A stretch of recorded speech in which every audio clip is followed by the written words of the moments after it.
जो आपका चैप्टर है उसी से हमें क्लियर हो जाता है कि हमारे चैप्टर के अंदर हमें पढ़ना क्या है, linear equation in two variables. हमने जब पॉलिनोमियल्स पढ़ा है क्लास 9 चैप्टर 2 में, पॉलिनोमियल्स में हमने क्या फोकस करा था कि अगर हमारी एक इक्वेशन है, पॉलिनोमियल्स तो चलो हायर आपकी पावर्स होती हैं, उसमें आपकी वेरिएबल्स की पावर या तो स्क्वायर क्यूब आपके और आगे तक जाती है, ठीक है। बट लीनियर इक्वेशन मीन्स आपके जो वेरिएबल की पावर है वो आपकी 1 रहेगी। साथ ही हम यहाँ पर दूसरी चीज पर देखेंगे कि हमारे वेरिएबल्स यहाँ पर 2 है, वहां पर हमारा एक ही वेरिएबल होता था, या तो पूरी इक्वेशन के अंदर आपका x वेरिएबल आपको मिलेगा या पूरी इक्वेशन के अंदर आपको एक y वेरिएबल मिलेगा, ठीक है। तो जैसे अगर हमारी पहले इक्वेशन होती थी x² + 2x + 1, ये आपकी वो इक्वेशन थी, इसमें आपके जो वेरिएबल होता था वो एक ही होता था, और ये जो पूरी एक, इसको बोलते हैं टर्म, ये आपका कांस्टेंट था, ये आपका वेरिएबल था, ये चीज हमने वहां पर देखी थी।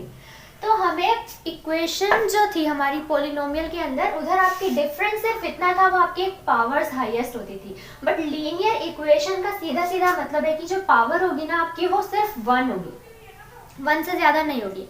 और दूसरा हमें फोकस करना है 2 वेरिएबल्स होंगे यहाँ पर, तो हमें क्या करना है, x + y = 3। मान लीजिए एक इक्वेशन है ये, इसकी हाईएस्ट पावर 1 है और ये 2 अलग अलग वेरिएबल्स हैं, ये दोनों आपके वेरी कर सकते हैं, यानी कि कैसे आपको 3 लाना है, तो 3 लाने के लिए x और y कुछ भी हो सकते हैं, हो सकता है x1 हो y2 हो तो हमें 3 मिला हो सकता है x2 हो y1 हो तो हमें 3 मिला हो सकता है x आपका -1 हो y आपका 4 हो तो हमें 3 मिला हो, कुछ भी हो सकते हैं, ये आपके दोनों वेरिएबल्स x और y कुछ भी हो सकते हैं, ठीक है। तो यही हमें फोकस करना है। और जो हमारी लीनियर इक्वेशन होती है उसकी जो फॉर्म होती है, स्टैंडर्ड फॉर्म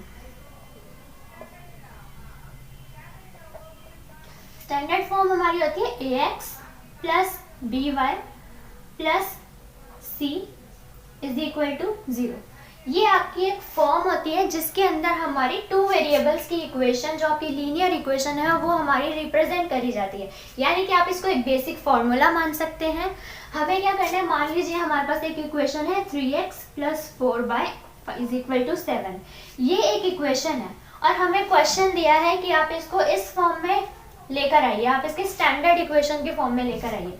तो 3x + 4y - 7 = 0, मतलब a b c तीनों टर्म्स आपकी जो होंगी वो लेफ्ट हैंड साइड में होंगी = 0। ये आपकी एक स्टैंडर्ड फॉर्म है जिसमें हम इसको लेकर आ गए। यही अगर आपको बोला हो x = 2y, ये एक इक्वेशन है, इसको भी आप स्टैंडर्ड फॉर्म में लेके आइए, तो हम लिखेंगे x, ये 2y इधर आके आपका माइनस हो जाएगा, हमारा यहाँ पर जो c है वो है ही नहीं, कुछ भी नहीं है, तो हम c को रखेंगे 0 = 0, ठीक है। हमें यहाँ पर खुद से पता लगाना है, मान लीजिए अगर क्वेश्चन में बोला है कि एक तो उसको स्टैंडर्ड फॉर्म में लेकर आओ, साथ में a b और c की वैल्यूज बताओ, तो इस इक्वेशन की अगर हम बात करें तो a हमारा 1 है, b हमारा -2 है और c हमारा 0 है, ठीक है। साथ ही अगर एक इक्वेशन दे रखी है 2x + 9y = 0, यहाँ पर आपको दे रखा है 2x + 9y, इसको हम लिख देंगे यहाँ पर 0 = 0। a हमारा 2 है, b हमारा 9 है और c हमारा 0 है, ये भी हमने इसको लिख दिया आपकी स्टैंडर्ड इक्वेशन की फॉर्म में। तो ये बेसिक चीजें हैं जिसके ऊपर आपको फोकस रखना है, ये स्टैंडर्ड फॉर्म आपको याद रखनी है। ये क्वेश्चन है क्लास 9 के 4.1 एक्सरसाइज का। वो क्वेश्चन बोलता है कि आपकी जो एक नोटबुक अगर आप खरीदना चाह रहे हैं, नोटबुक की जो वैल्यू है, नोटबुक का जो कॉस्ट है वो पेन के कॉस्ट के 2 टाइम्स है। फॉर एन एग्जाम्पल, अगर हम बोलते हैं कि मेरी नोटबुक 20 रुपीज़ की है, तो मेरा जो पेन होगा वो 10 रुपीज़ का होगा, यानी कि उसका हाफ, या फिर ये बोले कि नोटबुक उसकी डबल है, ठीक है। अगर हम मान लेते हैं, लेट करते हैं, cost of notebook x rupees है और cost of pen y rupees है। अगर हमें बोला है इसको एक इक्वेशन में लेकर आओ, केस ये दे रखा है कि नोटबुक आपकी दो गुनी रेट पर है, यानी कि 2 टाइम्स उसका कॉस्ट है एज कम्पेयर टू पेन। तो हमें क्या करना है, हम यहाँ पर लिखेंगे हमारी जो नोटबुक है वो x is equal to 2y। ये हमारी एक इक्वेशन बन जाएगी। कैसे? नोटबुक का कॉस्ट आपके जो पेंसिल के कॉस्ट के 2 टाइम्स ऑलरेडी है। ये जो हमने एग्जाम्पल लिया है इसको ही अगर हम यहाँ रख के देख लें, x आपका 20, नोटबुक हमने 10 माना हुआ है, 10 आगे हम 2 से मल्टीप्लाई करेंगे तभी तो ये आपके इक्वल आएंगे। इसीलिए हमें हमेशा जो छोटी टर्म होती है ना उसको उसके बराबर लाने के लिए हमें वही चीज़ से मल्टीप्लाई करना है जितना वो उससे ज़्यादा है। तो ये आपकी एक इक्वेशन बन गई। तो x is equal to 2y, x minus 2y minus 0 is equal to 0। ये आपकी स्टैंडर्ड फॉर्म में भी हम इसको लिख सकते हैं। ठीक है, नेक्स्ट है आपका सॉल्यूशन ऑफ लीनियर इक्वेशन।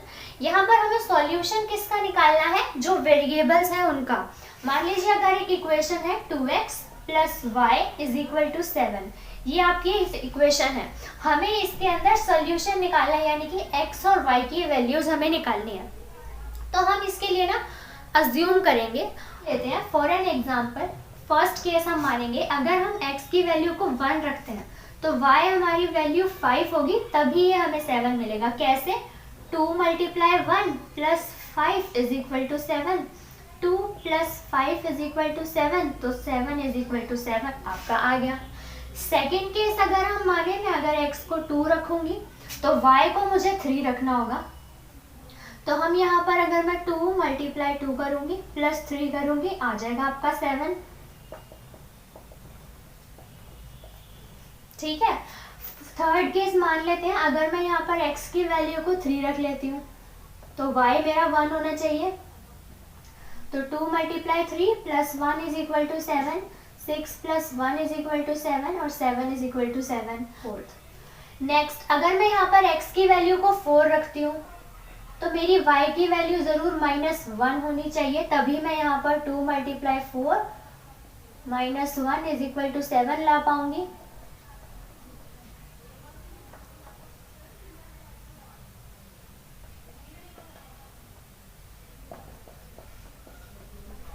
ठीक है, तो हमने क्या देखा, अगर हम एक इक्वेशन के अंदर हमारे जो वेरिएबल्स का मतलब होता है कि वो वेरी करेंगे, वेरी आपके करेंगे।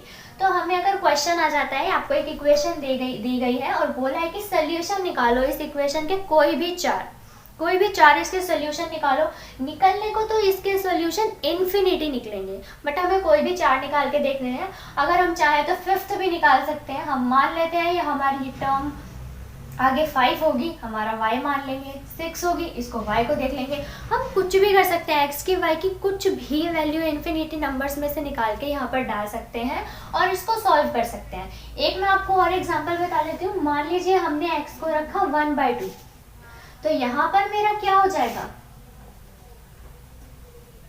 Plus y is equal to 7। तो यहाँ पर तो मेरा कट के 1 आ गया, y is equal to 7, y is equal to 7 minus 1, तो y मेरा 6 आया। तो हम ये भी कर सकते हैं कि हम उसको ऐसी फॉर्म रखें, या तो हम उसको जैसे 1/2 रखा मैंने, तो हम ये भी कर सकते हैं कि हम उसको ऐसे रखें कि वो आपका एक रैशनल नंबर हो। तो आप अपने रियल नंबर्स में से कोई भी नंबर यूज़ कर सकते हैं x या y की वैल्यूज़ को पुट करने के लिए। ठीक है, तो इस चीज़ को फोकस में रखेगा। तो नेक्स्ट आपका एक क्वेश्चन है एनसीईआरटी का ही, find the value of k if x2 and y is 1। Solution है इस इक्वेशन के, यानी कि अगर हम इसमें सॉल्व करने जाएं, हमें एक इक्वेशन मिली हुई है 2x plus 3y is equal to k। क्या है यहाँ पर कि हमारी x की वैल्यू 2 और y की वैल्यू अगर हम 1 रखते हैं तो वो उसका सोल्यूशन है। सोल्यूशन ऐसे है कि लेफ्ट हैंड साइड का सोल्यूशन आपका राइट हैंड साइड के इक्वल आ जाएगा। या फिर हम अगर इसको फॉलो करें ax plus dy plus c is equal to 0 को, तो 2x plus 3y minus k is equal to 0 आपका होगा। तो हमें यहाँ पर कुछ भी, चाहे ऐसे इक्वेशन को रखिए चाहे ऐसे, हमें यहाँ पर k की वैल्यू निकालनी है। तो हम पुट करते हैं यहाँ पर वैल्यू, तो 2 मल्टीप्लाई 2 इसी में रख रही हूँ मैं, plus 3 multiply 1 is equal to k।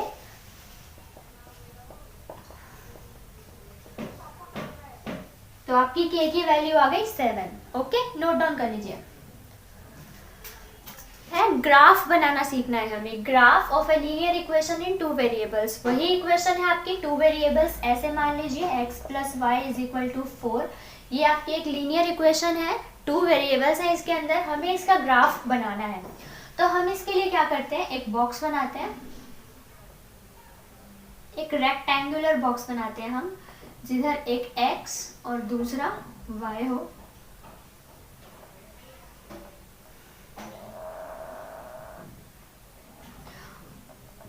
उसके अंदर आप ये 4 जगहों को रखिए, यानी कि 2 रोज और 2 कॉलम आपकी वैल्यूज आ सके, ताकि 2x और 2y की वैल्यू आ सके।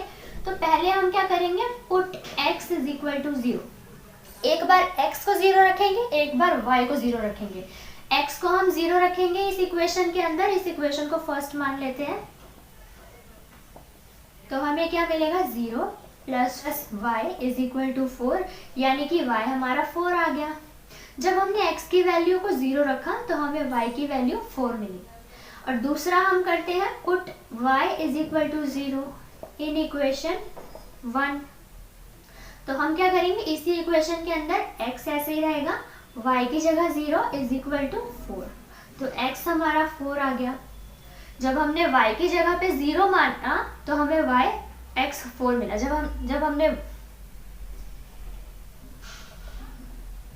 तो यहाँ पर हमारा x 4 आया। जब हमने y को 0 माना तो हमें x 4 मिला। तो अब हमें यहाँ पर 2 वैल्यूज मिल गई, x और y। क्या क्या मिली है, 0,4 और 4,0। हमें बस इनको ना लोकेट करना है ग्राफ के ऊपर।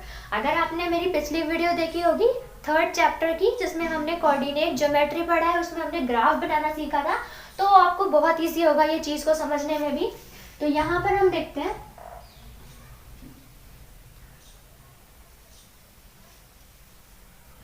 ये आपका होता है x एक्सिस,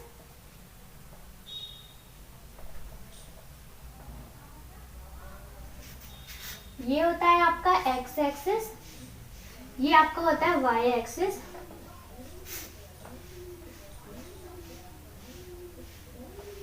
ये आपका होता है ओरिजिन। ओरिजिन से हम 1 सेंटीमीटर के गैप पे पॉइंट्स बनाएंगे। हमने एक फर्स्ट पॉइंट दिया, ये सेकंड, ये थर्ड, फोर्थ, फिफ्थ, सिक्स्थ। यहाँ पे first, second, third, fourth, first, second, third, fourth, fifth, sixth. 1 2 3 4 5 6। ये हमने एक इक्वल डिस्टेंस के ऊपर अपने स्केल का यूज करते हुए, पेंसिल का यूज करते हुए हमने यहाँ पर पॉइंट्स बना लिए हैं। अब हम क्या करेंगे, इसको बोलेंगे 1 2 3 4 5 6। ये आपका -1 -2 -3 -4 -5 -6। 1 2 3 4 -1 -2 -3 -4 -5 -6। अब हमें क्या नोटिस करना है, यहाँ पर पहला हमारा x अगर हम 0 रखेंगे तो y हमें 4 मिलेगा। इसको मैं हटा ही देती हूँ, अंडरस्टूड हो गया होगा। अगर हम x 0 रखेंगे तो y 4 मिलेगा। x हमारा 0 है तो y 4, यानी कि ये वाला पॉइंट।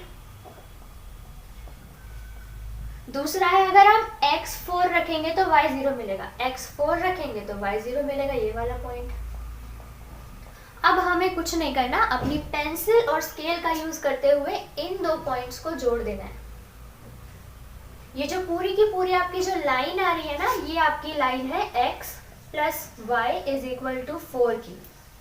ठीक है, तो हमने ये 2 वेरिएबल्स जब होंगे, हमें एक बार x को 0 पुट करना है, दूसरी बार y को 0 पुट करना है। हमें दोनों ही केसेस में अपोजिट वेरिएबल की वैल्यू मिल जाएगी, उसको हम ग्राफ के ऊपर इजीली लोकेट कर पाएंगे। तो 0 पुट करना एक बेस्ट आपका तरीका होता है इसको सॉल्व करने के लिए। ठीक है, टॉपिक है equation of line in parallel to axis. अगर कोई एक ऐसी लाइन है, कोई एक ऐसी इक्वेशन है जो एक्सिस के ही पैरेलल है, मतलब y एक्सिस के पैरेलल ऐसे एक लाइन बना दी जाए और x एक्सिस के पैरेलल हम ऐसे एक लाइन बना दें, मतलब एक ऐसी इक्वेशन भी कोई होगी ना इस दुनिया में एग्जिस्ट करती होगी जिसके जो वैल्यूज हम ऐसे पुट करें कि वो अपने एक्सिस के, सामने वाले एक्सिस के एकदम इक्वल पैरेलल खड़ी हो जाए।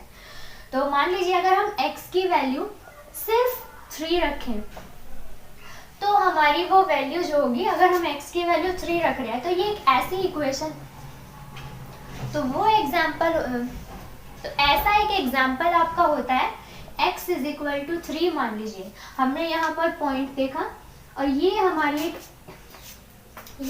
एक लाइन ऐसी सीधी सीधी जाएगी और ये कभी भी इससे, क्योंकि वो y की कोई वैल्यू है ही नहीं, y की कोई वैल्यू एग्जिस्ट ही नहीं करती, तो हमेशा ये लाइन पैरेलल जाएगी। तो हमारी जब x की एक वैल्यू दे रखी है तो इसका मतलब this is the equation which is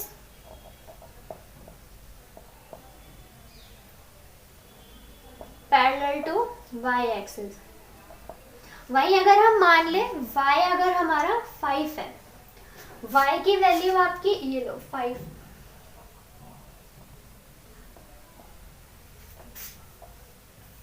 वही मान ले अगर हम y की वैल्यू आपकी 5 है, यानी कि ये वाला पॉइंट आपका, तो ये वाला पॉइंट आपका कभी भी x की कोई वैल्यू देगा ही नहीं, क्योंकि हमारा ये जो इसके तो कोऑर्डिनेट होंगे आपके 0,5 होंगे, तो इसकी तो कोई वैल्यू आपको कभी मिलेगी ही नहीं। तो x पे हमेशा 0 है, तो हमारी ये लाइन ऐसी बनेगी जो आपकी x एक्सिस के पैरेलल होगी। So this is the equation parallel to x axis.